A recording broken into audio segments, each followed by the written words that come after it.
And for better baking the year round, from biscuits and yeast breads to the finest cakes and pies, always use Martha White self-rising flour with Hot Rize.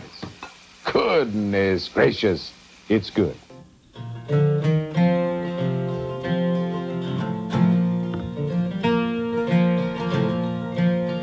I am the road, I am the way.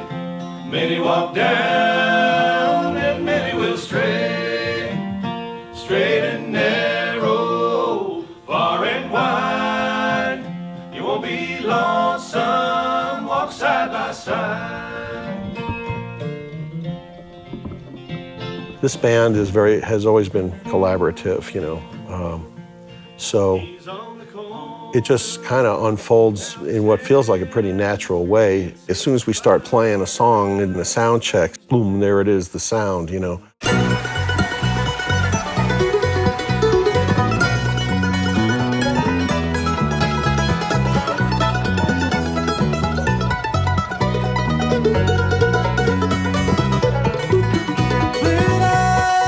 Got you on my mind. Blue night, can't keep from crying. You found someone that was near, you quit someone that you knew was true. Blue night, I got you on my mind. Hot Rize has a history of writing songs and creating original material, which is a huge part of what helped us when we first started out. 20 years after we stopped touring, we still pretty much had the same song pile as we had from when we'd been playing 20 years ago, and it started just feeling weird. Nostalgia ain't what it used to be. You know, the past isn't what it used to be. So we wanted to get some new material and feature it on stage and, you know, I guess create another buzz that we still are a band that still are creating. Hey, check.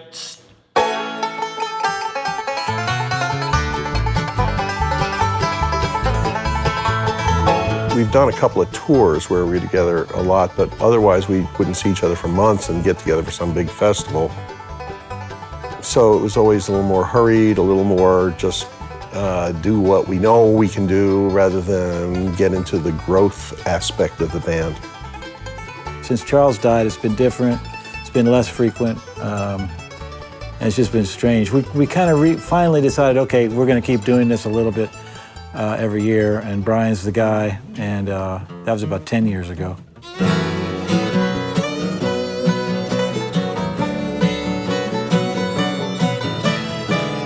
You know, Brian is a studio hound. He obviously wasn't there for the first chunk of Hot Rize recording that we did with Charles.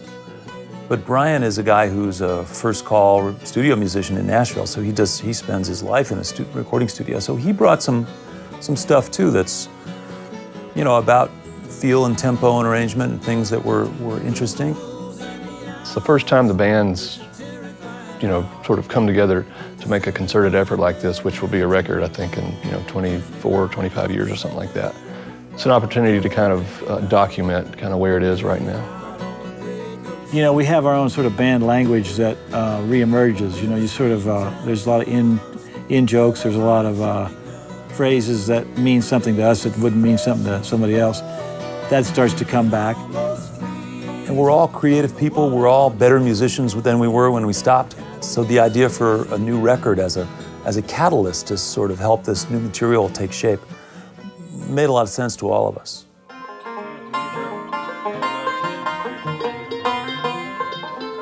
My wife says, oh, you're going to have a good time in recording jail again today.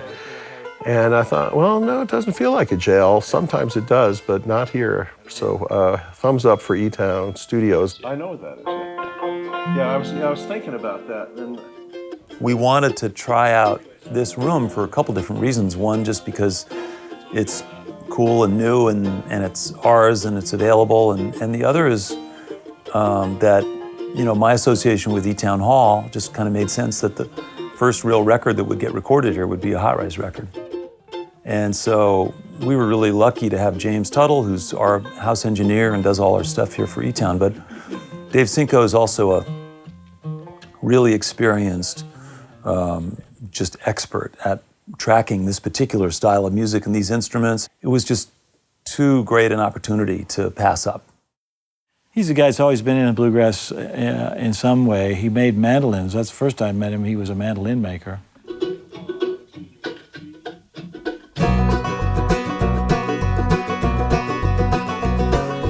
I won't do it even though I could. I won't do it just because I should. I won't do it if it's my turn. I won't do it and I'll never learn. 'Cause I'm doggone. I won't change my ways. Yeah, I'm doggone. No matter what you say, it's up to me. So just let me be. I know that you might be right. This particular space allowed us some luxury because it sounds good and it's a big room, and so we actually just sat in a circle. It's the first time we ever made a record just looking at each other and playing music. It's more sort of an organic kind of way of just looking at a bunch of music and just seeing what happens.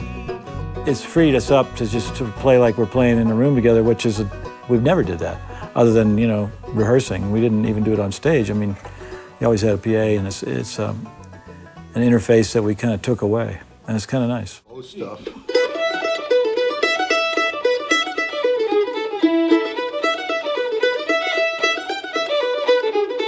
The concept of this record was, well, if we're ever going to make a good record in the 21st century, it will be this one, we hope.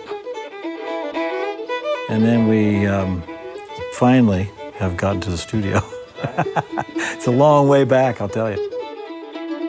It was a very comfortable process of letting the songs evolve. The 35-year thing is pretty cool when you realize you have that much history with other people, and then we can just come together and say, well, yeah, if you like that sound, we can still make that sound. We're going to stick it on a bunch of different songs now. And reweaving was good because kind of collaborating as opposed to just bringing a song, this is a finished song, what do you think? I don't know. But if you help on it, I think you kind of have more ownership in it. It kind of brings everybody together. Making a record is hard work. And at the end of the day, it becomes either a divisive moment or a bonding moment. And I think in our case, it brought us closer together. So I'm lucky to be in this band.